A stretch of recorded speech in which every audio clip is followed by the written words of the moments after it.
long time to have like a practice plan in place and a routine. And you need a routine. You need to warm up to prevent injury and to build team spirit. So from 3 o'clock to 3:15, they have to be on court and they have to be running around the court. If they were late, they would run extra laps. But generally, if they were there before I got there at 3:15, they were not late. That was the key. 2 laps around the court, and then they start to have a stretch.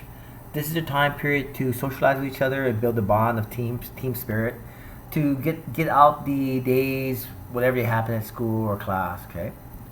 And then you have them stretch together, and I would have the students lead. And my theory was I had like 4 captains, 2 boys, 2 girls captains, and they would run the team.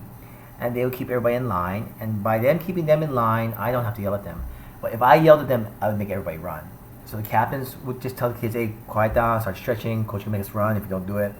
And so they were like the front line. And if the kids had a problem, they would talk to the captain first, and the captains would talk to me. That way, there's kind of like a chain of command. They would stretch in a circle.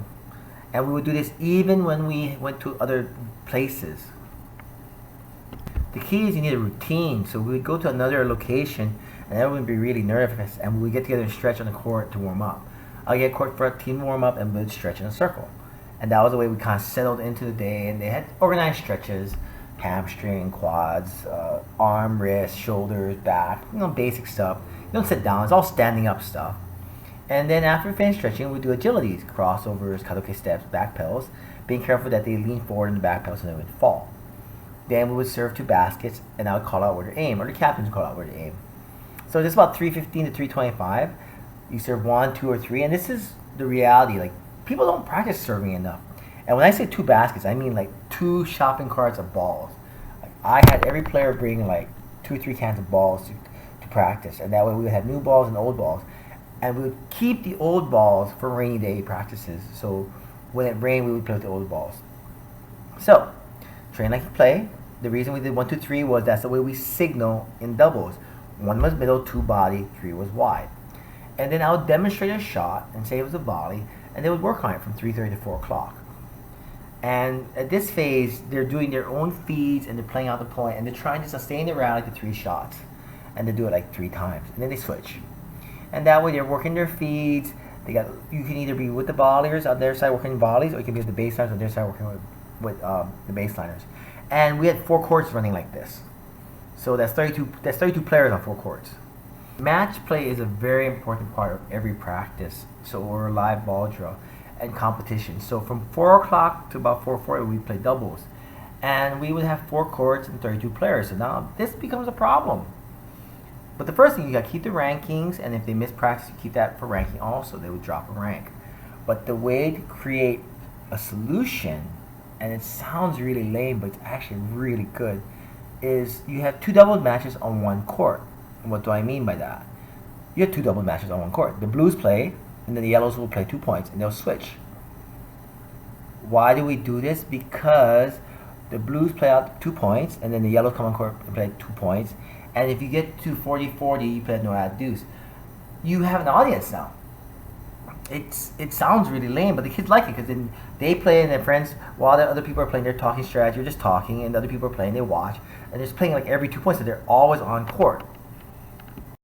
Let's say this again. 2 doubles matches, they play 2 points, and then they switch. The blues are on first, then the yellows come on. If you get to 40-40, you play out the no add deuce point, and then you switch. You do the whole thing like a normal match, but the returners normally stand behind the baseline, and the servers stand behind the baseline, and then you just jump on the court when they're done. And that way you have 32 people play on 4 courts. And if you want to play some singles, just stack 1 court with 3 doubles matches at the same time. It's a little slower, but it works out. At 4:40, we would end with a game. Traditionally, it's running doubles. But the key was you had to do something teamy at the end with everyone together. And so at 4:40, we would end with running doubles. It's a fun little game. I would randomly divide the guys up into one team versus another team, the whole team. We used to have like 32 players, so 16 on 16, and we would play this game. And it was a fun game because people liked it. Or we would play around the world, or we'd do some kind of game together. But running doubles, you have all of people on one side and other people on the other side. You feed the person on the baseline, they play out the point cross court, and whatever they do, they play out the point. It's just doubles. And you can emphasize all the things you work on in doubles. If they miss the first shot, it counts as a point. And as soon as they miss the first shot, you feed the next ball. But this is where it's running doubles. Now the baseliner becomes net player, and the other net player comes out, and the baseliner becomes net player. It rotates in a circle. See the arrows? And then you switch, and they have to run through the point. That's the key. The baseliner becomes a net player comes out. That happens on both sides. Then you feed the ball to the baseliner, and you play out the point. And it can run to 21 or 12 or whatever number works out for you. And you can switch at 10, or you can not switch at all. You can have one side just stay there and play that way the entire time. But the key to this is the running double is actually really entertaining. And because you have an audience watching and there people start cheering, and you can make the first person hit any shot they want. They can go down the line, or they can lob, or they can play cross court drop shot. They don't have to play like a real point, you know. And this game surprisingly can entertain a lot of people on one court. And that's the goal. You want to entertain a lot of people, build that team spirit, but you also want to be teaching them how to play doubles. And team tennis in Hawaii is 3 doubles and 2 singles. And you cannot double up. So your doubles players are like a separate category. So at 4:40, we finish up, or it's about 4:50. We have last sprints to cool down. I think like 2 sprints across the court. And then after that, we go over what we did. I'll do a quote. I'll talk about the players that did really well. I'll promote players. I used to have like the lowest level was the alphas, the next level was the betas, then you had the gammas and omegas. The omegas were the starters, so they had like that's your top court with 8 players, and 4 boys, 4 girls. But I like to have the ranking and always emphasize things with the ranking. Control the practice with the ranking. Okay. The biggest key is you try to inspire to reinforce how you play, and the courts would be open after practice, so we play an hour against the better kids.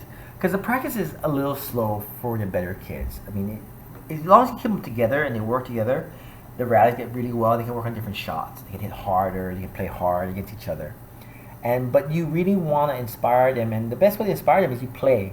And by having you play the upper kids and realizing that the kids will only play with you if they're the upper kids, then there's a goal. And I have a 1/3 rule. I always tell them 1/3 of the time you play someone better than you, 1/3 of the time you play someone as good as you are, and 1/3 of the time you play someone weaker.